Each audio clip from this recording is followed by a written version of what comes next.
Bonjour à tous, bienvenue sur la chaîne Techno, l'actualité high-tech au quotidien. Free Mobile est-il victime de son succès? 15 jours après son lancement, on fait le point tout de suite sur la chaîne Techno.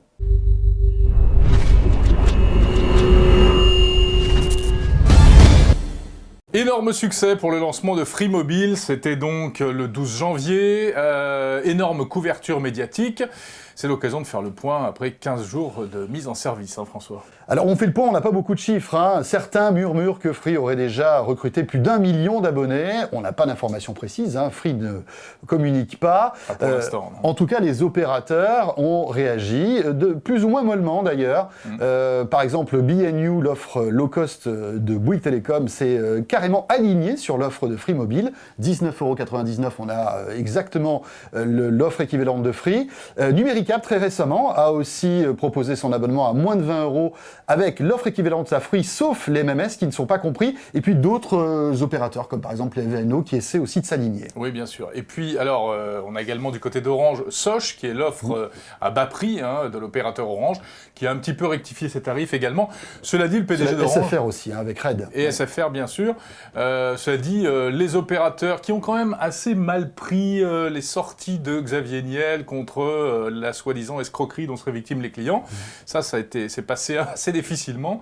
Du côté d'Orange, on déclare que de toute manière, on n'ira pas plus loin, que les opérateurs traditionnels n'ont pas l'intention en fait, de s'aligner sur ce qu'ils considèrent aujourd'hui comme de la téléphonie mobile low cost. Alors, coup de bluff de la part de ces opérateurs, notamment d'Orange, en disant qu'ils ne vont pas s'aligner. Ça, l'avenir nous le dira. Orange met bien sûr en avant son SAV de meilleure qualité, puis surtout son réseau de plusieurs centaines de boutiques, ce que ne pourra pas avoir Free Mobile tout de suite. Alors maintenant, pour les consommateurs qui ont choisi de sauter dans le grand bain tout de suite et de s'abonner, en fait, quasiment dès les premiers jours, eh bien, quelques couacs pour le passage d'un opérateur à un autre, en fait. Oui, ça a commencé dès les premières heures avec l'impossibilité de pouvoir s'inscrire. Et quand on a pu s'inscrire, après, il faut attendre de longs jours, voire de longues semaines avant de recevoir sa carte SIM. C'est encore plus compliqué avec la portabilité, puisque on a pu lire sur des forums des clients qui avaient demandé la portabilité pour arriver chez Free avec leur ancien numéro de téléphone et qui, à ce jour, n'ont plus de numéro de téléphone, plus d'ancien opérateur et pas encore reçu la carte SIM de Free, ce qui pose quand même un sacré problème. Évidemment, là, mauvais plan. Alors justement, là-dessus, on fait le point avec David Nataf du site résilier.com. Pour l'instant, ce qui se passe, c'est que le GIE Portabilité qui gère la transmission du numéro de téléphone d'un opérateur à l'autre est surengorgé par les demandes vers Free. C'est-à-dire qu'il traite en général 15 000 demandes par jour, et là, il en a plus de 40 000. C'est dire le succès de l'offre de Free. Ensuite, deuxième chose, c'est la Poste. La Poste, qui est elle-même opérateur mobile, doit expédier des centaines de milliers de puces, et elle a l'air un petit peu dépassée par les événements. Est-ce que Free aurait pu mieux prévoir les choses ?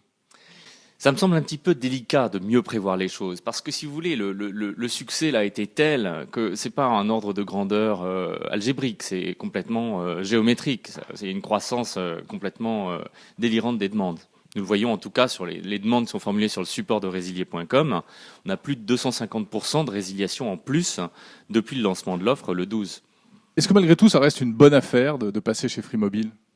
Certainement, ce qui est certain, c'est qu'avoir une deuxième puce, un abonnement à 2 €, franchement, tout le monde doit faire ça. Il me semble que c'est absolument urgent. Simplement, se séparer de son abonnement traditionnel, s'il était souscrit à de bonnes conditions chez un autre opérateur, c'est peut-être pas une nécessité.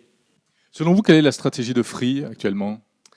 Aujourd'hui, je pense que Free a une stratégie de conquête et non pas une stratégie de rentabilité. Le but, c'est de conquérir le plus d'abonnés possible pendant les 3 premiers mois du lancement de l'offre. C'est-à-dire qu'à ce jour, il ne gagne pas d'argent. Ça semble difficile de gagner de l'argent avec des offres pareilles.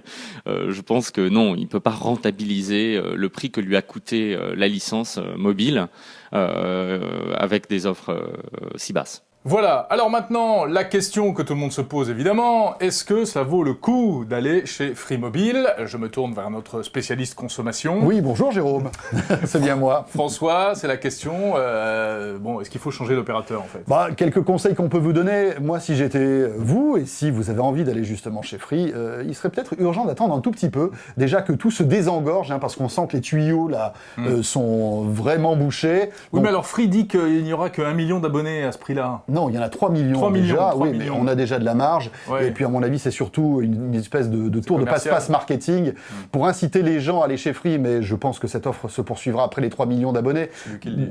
C'est moi qui le dis, ça n'engage que moi. Donc, attendez un tout petit peu, et puis surtout, avant d'aller voir chez Free, appelez votre opérateur de téléphonie mobile, essayez de négocier des tarifs au rabais. Ils sont d'autant plus à l'écoute de leurs clients depuis l'arrivée de Free Ouais, bien Mobile. sûr. Et vous pouvez peut-être négocier des rabais de plusieurs dizaines d'euros par mois, et ça vous suffira peut-être. Voilà. Voilà ce qu'on pouvait dire sur Free Mobile à ce jour, mais évidemment l'histoire continue, on aura l'occasion Bien sûr. d'y revenir. Vous restez avec nous sur la chaîne Techno. Je vous rappelle que la chaîne Techno, c'est au quotidien l'actualité high-tech en vidéo. À demain donc. Salut à tous.